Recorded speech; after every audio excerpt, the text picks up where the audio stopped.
جی department میں کام کرتا ہوں. ماشاء اللہ. آپ کا تعارف کیا ہے پورا؟ امتیاز احمد میرا نام. ان کا تعارف اب یہ بنتا جا رہا ہے کہ عارفہ امتیاز کے میاں ہیں کیونکہ وہ ہومیوپیتھک میں یہ بھی بہت اچھے ہیں مگر اس نے بہت ترقی کی ہے. یہ دونوں میرے شاگرد ہیں، ہومیوپیتھی میں کلاس میں آتے ہیں. اور خواتین میں تو سب سے زیادہ اس وقت جو حضرت عزیز ہیں ڈاکٹر ہماری وہ یہ ہیں، اور ایک چیوی بیگم سردار بشارت احمد صاحب مرحوم کی صاحبزادی. تو اس لیے میں نے کہا کہ ان کا ایک تعارف یہ بھی ہے کہ یہ عارفہ امتیاز کے خاوند ہیں، مگر خود بھی کافی ان کو علم ہے ماشاء اللہ. میں نے پوچھا کلاس میں کئی دفعہ، مگر طبیعت میں خاموشی ذرا زیادہ اس لیے ابھرے نہیں نمایاں طور پر. ٹھیک ہے، اب فرمائیے. باقی تعارف میں نے کروا دیا آپ کا.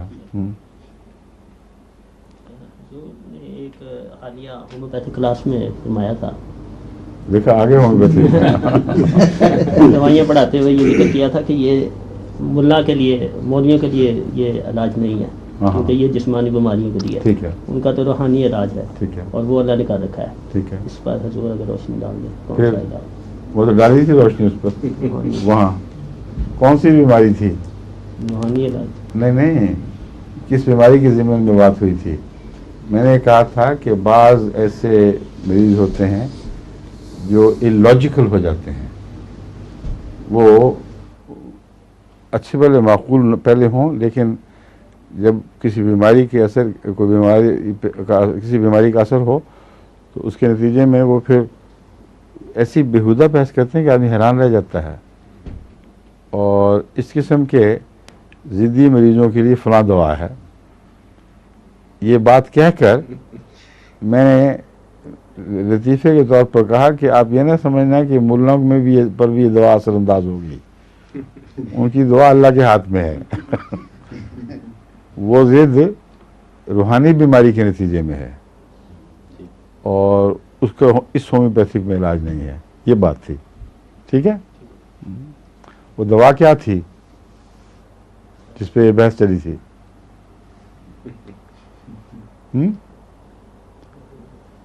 ناجا سے پہلے کیا پڑھایا تھا میں نے؟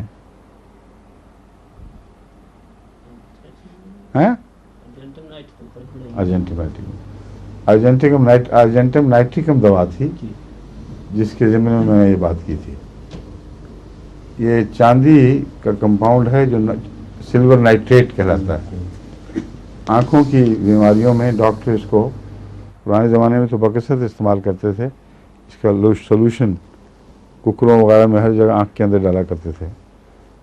تو آج کل مجھے وہاں ڈاکٹر صاحب نے بتایا تھا کسی نے کل پرسوں کی بات ہے شاید کہ ابھی بھی استعمال ہوتا ہے یہ ارجنٹم نائٹریکم بعض آئی ڈراپس میں. کیوں جی ہوتا ہے؟ ہاں. اس کی علامتیں جو متفرق ہیں ان کی بحث میں یہ بھی تھا کہ اس کا دماغ پر اثر ہوتا ہے اور جذبات پر نہیں.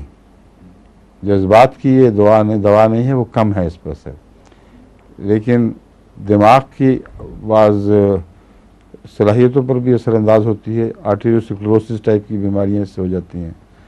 اور دوسرا جو ذہنی منطق ہے اس پر اثر انداز ہوتی ہے. اس کا مریض پاگل پن کی طرف آہستہ آہستہ بڑھتا ہے اور ایک دور اس میں یہ آتا ہے کہ وہ غیر معقول باتیں شروع کر دے گا. آپ اس کو کہیں یہ بات کہ نہیں میری یہ دلیل ہے، آپ کہیں یہ کوئی دلیل ہی نہیں ہے کہ نہیں ہے ہی دلیل، بالکل پکی دلیل ہے. تو کچھ شروع میں جان بوجھ کر وہ کرتا ہے، اس میں ایک قسم کی ضد اور انتقامی کیفیت پیدا ہوتی ہے، مگر وہ دماغ پر اثر انداز ہوتی ہے. ویسے عام روزمرہ کی باتوں میں وہ مارتا نہیں، کسی کو کچھ نہیں کہتا. تو وہ جو جذباتی ہنگامی فیصلے ہیں اس پر وہ اثر انداز نہیں ہو رہی دوا، ذہن کے اندر کوئی ضد پیدا کر رہی ہے.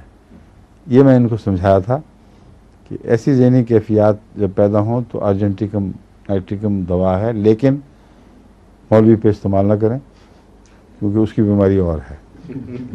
ٹھیک ہے، شکریہ.